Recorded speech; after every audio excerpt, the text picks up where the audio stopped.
the UNDP operations manager whose team has been working to prevent the buildup of flammable gases, and he joins us from Hodeidah, where the tanker replacement operation is taking place. Thanks very much for being with us. So this is quite a delicate operation, isn't it? Just talk us through where things are right now and how this is going to work. Thank you very much. Indeed, it is a very complex operation from different perspectives. Luckily, the pumping of the cargo started yesterday at 10:45 a.m. local time Yemen.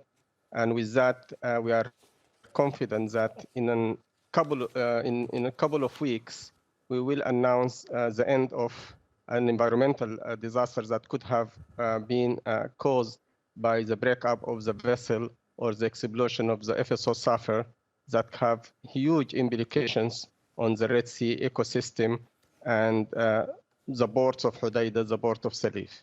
A lot of people might be surprised that the UN is involved in this particular operation. Why is that?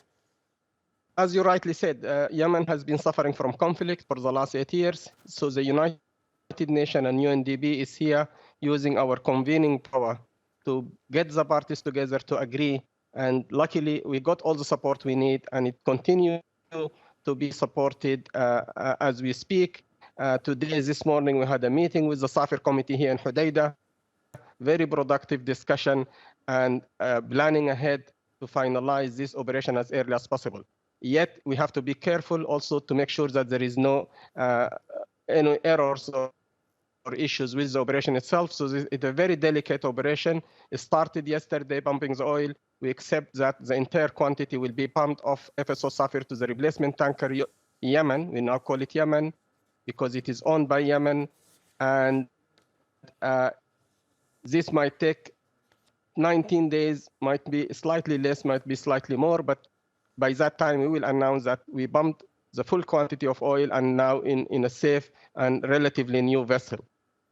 And as far as the timing of this, as we said in the introduction there, this ship has been there for a number of years.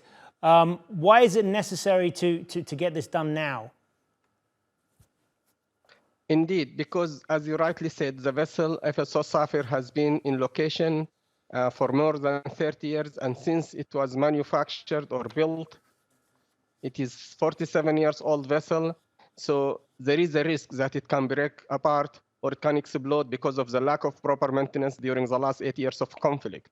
But now the UN is here with a replacement tanker to rescue the cargo and to move it to a safe and a relatively newer vessel, a 15 years old vessel, currently operating and functioning properly. That will be a great step to prevent an environmental disaster from happening. Indeed. Well, wish you and all of your team there best of luck. Appreciate you talking to us. Mohammed Mudawi joining us there from Hodeidah. And thank you. Thank you for receiving me.